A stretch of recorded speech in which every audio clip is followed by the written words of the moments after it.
Il a fait rire des millions de spectateurs à travers l'Europe avec une démarche chaloupée, un clin d'œil espiègle et une théâtralité exagérée qui semblait défier toute logique. Aldo Maxione, l'homme derrière l'un des personnages comiques les plus emblématiques du cinéma français et italien, a transformé un simple pas en une signature universelle, un geste capable de déclencher l'hilarité dans les salles obscures comme dans les cours d'école. Né sur les modestes planches des théâtres de Turin, il a conquis les écrans des années 1970 avec une énergie brute et un charisme qui transcendaient les frontières.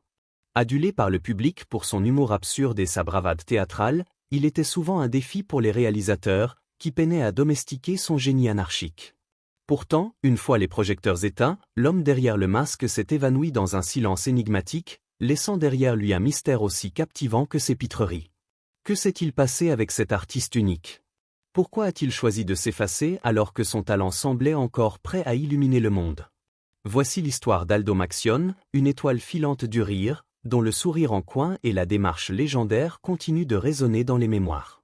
Né en 1935 dans la ville industrielle de Turin, en Italie, Aldo Maxione grandit dans une famille ouvrière où le rire était un trésor, une évasion face aux rigueurs d'un quotidien marqué par la simplicité et le labeur.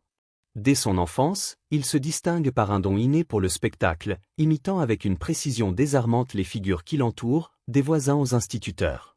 Ses héros, cependant, ne sont pas les ténors de l'opéra italien ni les footballeurs adulés, mais les géants du cinéma hollywoodien.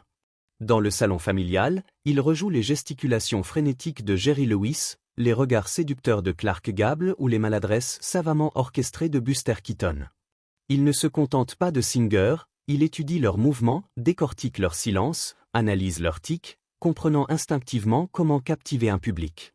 Ces soirées deviennent son premier terrain de jeu, où il teste son humour devant une audience conquise, sa famille, hilare, qui l'encourage à pousser plus loin ses imitations. Adolescent, il se produit dans les fêtes de quartier, où son charisme brut et son sens de l'improvisation attirent les regards, faisant de lui une petite vedette locale. À l'aube des années 1950, Aldo connaît une première consécration en remportant un radio-crochet, une émission de talent diffusée à la radio, ancêtre des concours télévisés modernes.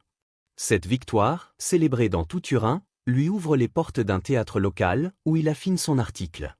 Sur scène, il n'a pas besoin de textes sophistiqués ni de décors grandioses. Un haussement de sourcils, un faux pas exagéré ou une grimace suffisent à faire éclater de rire le public.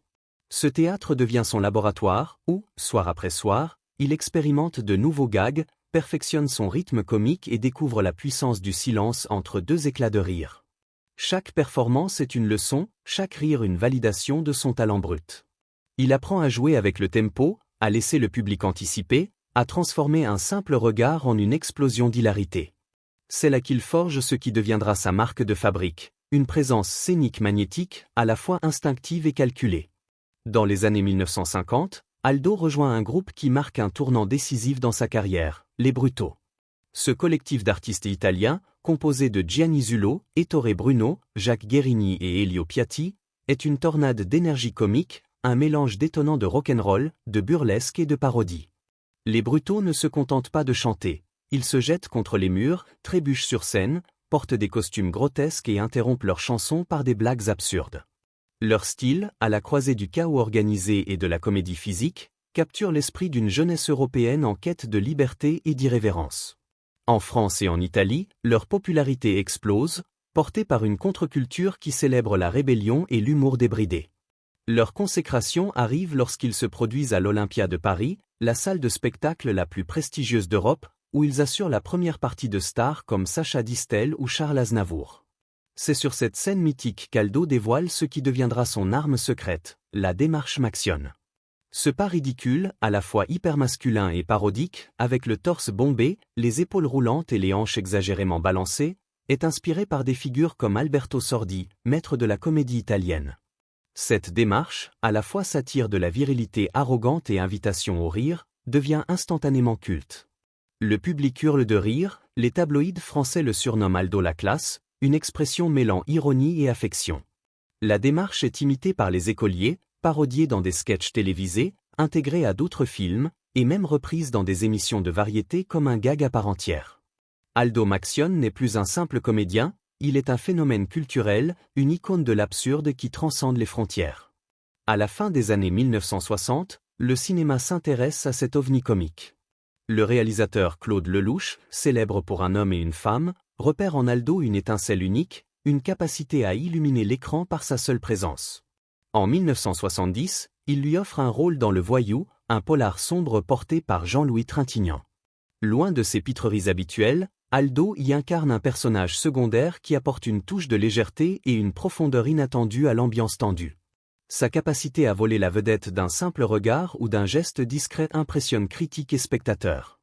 2 ans plus tard, Lelouch le rappelle pour L'Aventure, c'est l'aventure, une comédie criminelle déjantée avec Lino Ventura, Charles Denner et Jacques Brel. Dans une scène désormais légendaire, les personnages imitent collectivement la démarche Maxione, brouillant les frontières entre fiction et réalité. Ce moment, où la réalité du phénomène Aldo se mêle à la fiction, devient un symbole de son influence. Le film, qui attire des millions de spectateurs à travers l'Europe, propulse Aldo au rang de star internationale. Il n'est plus un simple comique de théâtre. Il est une attraction cinématographique, un nom capable de remplir les salles à lui seul. Dans les années 1970, Aldo Maxione devient une figure incontournable du cinéma burlesque européen. Son charisme, son timing parfait et sa physicalité unique transcendent les barrières linguistiques. Il n'a pas besoin de dialogue complexe ni de scénario sophistiqué. Un mouvement, un regard, une pose suffisent à déclencher l'hilarité. Ses collaborations avec des réalisateurs comme Pierre Richard marquent l'apogée de sa carrière. Dans Je suis timide, mais je me soigne, 1978, il incarne un faux dandy aux côtés de Pierre Richard, formant un duo explosif où son assurance tapageuse contraste avec la maladresse névrosée de son partenaire. Leur alchimie, mêlant l'exubérance d'Aldo à la fragilité comique de Richard, est une pure merveille cinématographique. Le film attire 2,7 millions de spectateurs en France, un triomphe qui consacre Aldo comme un maître du comique. La même année, dans C'est pas moi, c'est lui, il joue Aldo Barazzuti, un fanfaron pris dans un enchevêtrement de mensonges. Ce rôle, où il se parodie lui-même, révèle une nouvelle facette de son talent, une autodérision lucide qui donne une profondeur inattendue à son humour. Il ne se contente pas de faire rire, il explore les failles de l'ego, transformant la caricature en un miroir de l'absurdité humaine. Dans Plus beau que moi, tu meurs, 1982, réalisé par Philippe Clair, Aldo pousse l'autoparodie à son paroxysme, incarnant un gigolo italien enchaînant les catastrophes. Derrière les rires, une pointe de mélancolie transparaît, comme si le personnage d'Aldo reflétait les failles de l'homme derrière le masque. Ce flirt avec la tragicomédie, volontaire ou non, montre qu'Aldo Maxione n'est plus qu'un simple clown, il est un artiste conscient de l'absurdité de la condition humaine, capable de faire rire tout en effleurant des vérités plus profondes. Rien, cependant, ne marque autant sa carrière que son rôle de Tassin dans Mais où est donc passée la 7e compagnie ? 1973, réalisé par Robert Lamoureux. Ce film burlesque, qui suit 3 soldats français tentant d'échapper aux Allemands pendant la Seconde Guerre mondiale, devient un phénomène culturel, attirant plus de 4 millions de spectateurs. Le personnage de Tassin, un soldat charmeur mais totalement à côté de la plaque, est une création inoubliable. Sa réplique culte, « Chef, j'ai glissé, chef », entre dans la légende, reprise dans les cours d'école, les cafés et les conversations quotidiennes. Tassin n'est pas seulement un personnage, il devient un symbole de l'humour absurde et universel, une figure archétypale de la comédie française. Mais derrière le succès, les coulisses sont tumultueuses. Aldo, avec son penchant pour l'improvisation et son énergie débordante, entre souvent en conflit avec Jean Lefebvre, qui joue Pithiviers, et avec Robert Lamoureux, un réalisateur adepte d'un contrôle strict. Les anecdotes abondent. Aldo, incapable de rester sérieux entre les prises, exaspère l'équipe. Une légende raconte qu'après une dispute avec Lamoureux, qui lui reprochait d'avoir saboté une scène, Aldo quitta le plateau en costume militaire, errant dans la campagne normande jusqu'à un café de village. Là, il aurait appelé le producteur Alain Poiré, exigeant une limonade et des excuses. Poiré envoya une voiture et la limonade, mais Lamoureux resta inflexible. Lorsque vient le temps de tourner la suite, on a retrouvé la 7e compagnie, 1975, Aldo refuse de revenir, invoquant un « conflit d'agenda ». Les initiés savent que les tensions avec Lefebvre et Lamoureux sont devenues insurmontables. Henri Guibet le remplace, et bien que le film soit un succès, l'absence d'Aldo se fait sentir. Son départ marque un tournant, l'image du clown sympathique s'effrite et des rumeurs sur son caractère instable, son ego ou son manque de fiabilité commencent à circuler. L'industrie cinématographique, toujours à la recherche de nouveaux talents plus dociles. Se détourne peu à peu de lui. Les années 1980 marquent un changement radical dans le paysage comique européen. Le burlesque exubérant, qui a fait la gloire d'Aldo, laisse place à des comédies plus sophistiquées, portées par des anti-héros introspectifs comme Coluche, Thierry Lhermitte, plus tard, Jacques Villeray et Jean-Marie Bigard. Aldo, avec sa théâtralité flamboyante et sa démarche outrancière, peine à s'adapter à ce virage. Il continue de travailler, apparaissant dans des films comme Le Cowboy, 1985, de Georges Lautner ou Aldo et Junior, 1984, avec Rémi Laurent, mais ses projets ne retrouvent pas l'éclat de ses succès passés. Le public, autrefois conquis par ses pitreries physiques, se tourne vers de nouveaux visages, attiré par un humour plus cérébral ou plus mordant. Même en France, où il incarnait une fusion unique d'humour italo-français, Aldo devient une figure du passé, une relique d'une époque révolue.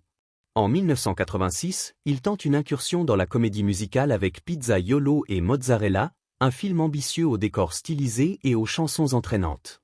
Mais le projet, mal reçu par la critique, est jugé forcé et dépassé. À 50 ans, Aldo sent que son personnage d'Aldo la classe, avec son torse bombé et son arrogance parodique, appartient à une autre époque. À la fin de la décennie, il range ce masque qui a fait sa gloire. Sans lui, l'homme né Aldo Maxione à Turin en 1935 se retrouve face à un vide existentiel. Les directeurs de casting, habitués à le voir dans un seul registre, ne savent plus quoi faire de lui, et les propositions se raréfient. Dans les années 1990, Aldo tente un retour discret à travers des apparitions dans des séries télévisées et des spectacles de théâtre. En 1991, le dessinateur Albert Uderzo lui rend hommage dans Astérix, La Rose et le Glaive, où un légionnaire romain vaniteux arbore sa fameuse démarche. Cet hommage, à la fois touchant et ironique, reflète une réalité douce amère. Aldo est devenu une caricature de lui-même, une icône figée dans le temps.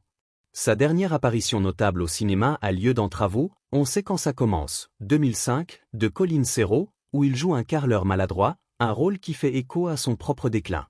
Les rires sont toujours là, mais ils sont teintés de nostalgie, comme si le public riait autant du passé que du présent. En 2010, à 75 ans, Aldo surprend tout le monde en participant à La Ferme Célébrité, une émission de télé-réalité tournée en Afrique du Sud. Loin des plateaux de cinéma, il apparaît avec ses lunettes de soleil emblématiques et sa démarche légendaire, comme un vestige d'une autre époque.